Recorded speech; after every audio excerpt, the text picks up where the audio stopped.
You just brought home a German Shepherd puppy, and right now that little ball of oversized ears and clumsy paws looks like nothing but cuteness. But here's what you need to understand. You are not raising an ordinary dog.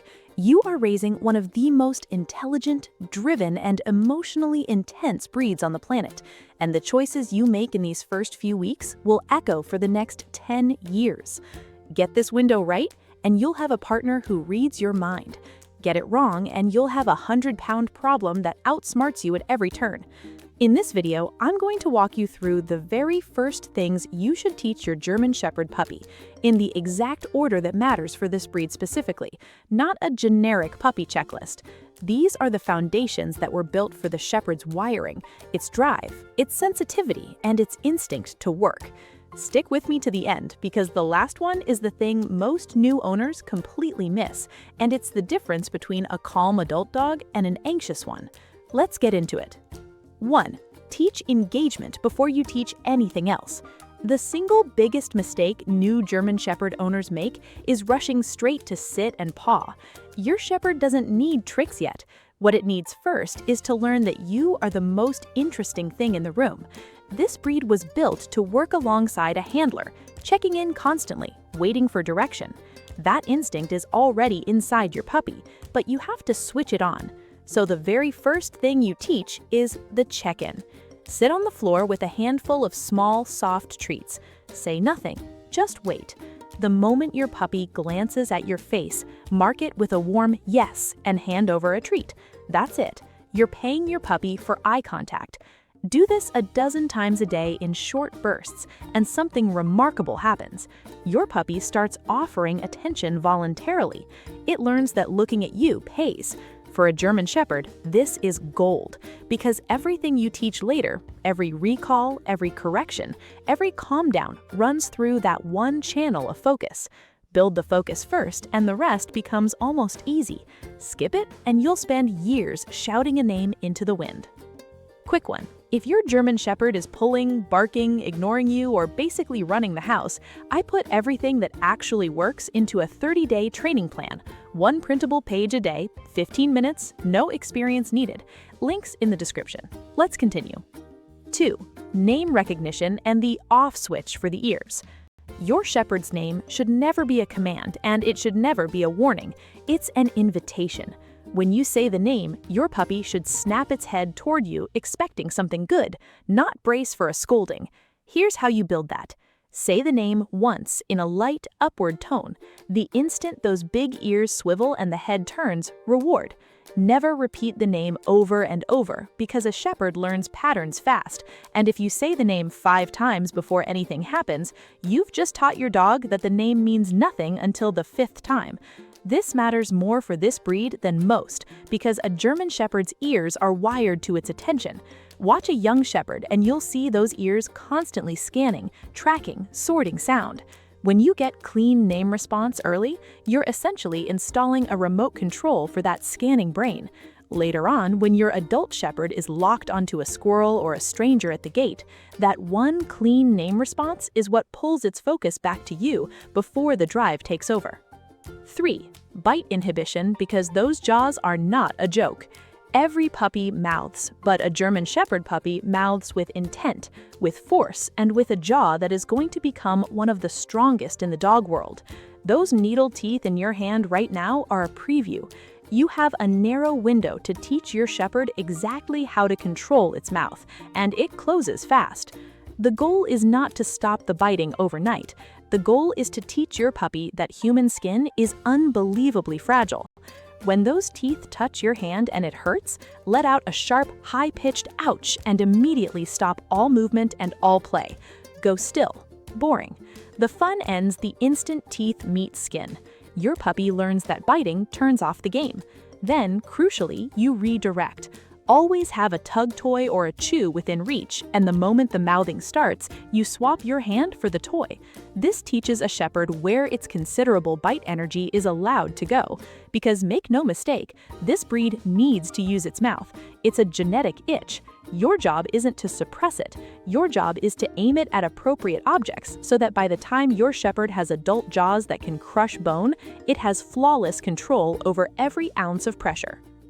4. The herding nip and redirecting the chase.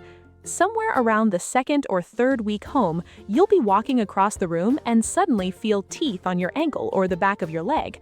Your puppy isn't being aggressive, it's herding you. The German Shepherd is first and foremost a herding breed, and that instinct to control movement by nipping at heels is baked in deep.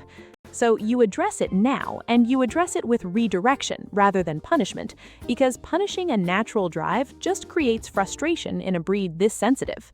The technique is simple. The moment your puppy locks onto your movement and goes for the ankle, stop dead. Movement is the trigger, so remove the trigger. Stand still and the target becomes boring. Then you give your puppy something legitimate to chase and grip, like a flirt pole or a dragged rope toy. You're telling your shepherd, yes, that chasing urge is valid, and here is where you're allowed to spend it. Channel the instinct instead of fighting it, and you keep the drive intact while removing the problem. 5. Impulse control with a simple wait. A German Shepherd without impulse control is a nightmare, and a German Shepherd with it is a dream. This breed feels things at high intensity. Excitement, drive, arousal, it all runs hot. So one of the most valuable things you can teach early is the ability to pause, to hold, to not fling itself at every exciting thing. Start at the food bowl, because food is the easiest currency for a shepherd. Hold the bowl, ask for a brief pause, and only lower it to the floor when your puppy stops surging forward and settles even for a second. If the puppy lunges, the bowl lifts back up. Down it goes only when there's calm. Within a few days, your puppy learns that patience, not pushiness, is what makes good things happen. You extend this everywhere. Wait before the door opens. Wait before the leash goes on. Wait before the toy gets thrown. Each little pause is a rep in the gym for your puppy's self-control. For this breed, that muscle is everything, because you're building the internal brake that will one day stop your adult shepherd from bolting through an open gate or charging a visitor. A shepherd that can wait is a shepherd that can think, and a thinking shepherd is a safe one. 6. Neutral socialization, not just friendly socialization. Here's where German Shepherd advice usually goes wrong. People tell you to socialize your puppy, so you let it greet every dog and every stranger enthusiastically. For most breeds, that's fine. For a shepherd, you have to be smarter, because this is a naturally watchful, discerning breed with protective instincts that will switch on as it matures. What you actually want to build is neutrality. Your shepherd needs to learn that new people, new dogs, traffic, umbrellas, wheelchairs, and loud noises are all just background scenery, not things to react to. So you expose your puppy to the widest possible variety of sights and sounds during these early weeks, but you keep the exposure calm and neutral. You're not forcing your puppy to interact with everything. You're teaching it to observe, stay relaxed, and look back to you. This is the breed where getting socialization right prevents the two extremes you never want: the fearful, reactive shepherd who barks at everything, and the overexcited one who can't contain itself. Aim for a dog that sees the world, shrugs, and checks in with you. Do this now, gently and often, because there's a fear period coming in the next couple of months, and the calm confidence you build today is the buffer that carries your puppy through it. 7. Recall built on joy, not obedience. Recall, the come when called, is the command that can one day save your shepherd's life, and this breed gives you a real advantage if you start it right. Because shepherds are so handler-focused, a well-built recall becomes rock solid, but you only get that if you make coming to you the best decision your puppy ever makes. Never, ever call your puppy to you for something it dislikes. Don't call it over to end playtime, to get a nail trim, or to go in the crate.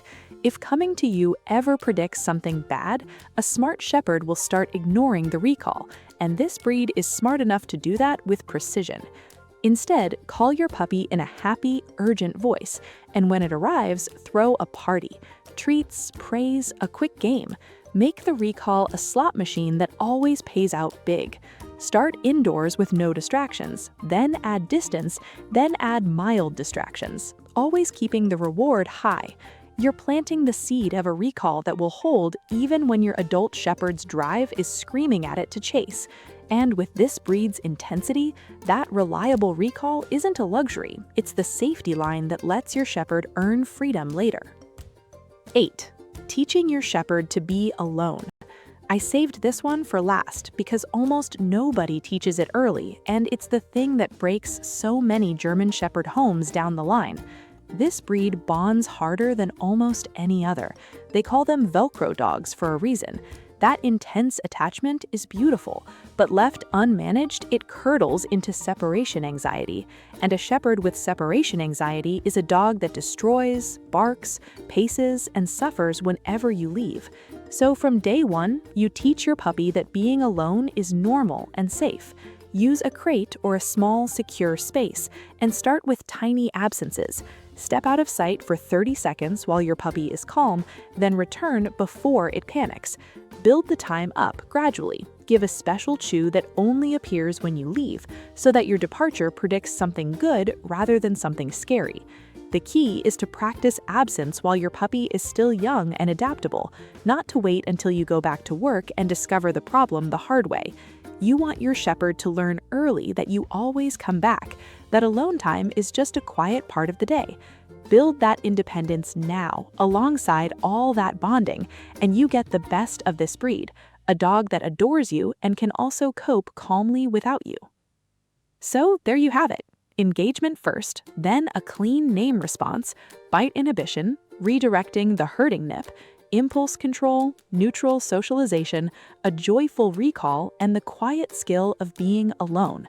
That's your German Shepherd foundation, built in the order that fits how this remarkable breed thinks and feels. Remember, you're not just training a puppy, you're shaping a working mind that wants a job, a partner, and a leader it can trust. Give it that, and this breed will give you everything back tenfold. If this helped you feel more confident about raising your shepherd, do me a quick favor and hit that subscribe button, because I put out breed-specific training and care videos just like this every week, and I don't want you to miss the next one. Drop a comment and tell me how old your German Shepherd puppy is right now and which of these you're going to start on today. I read every one. Now go put in the reps, and I'll see you in the next video.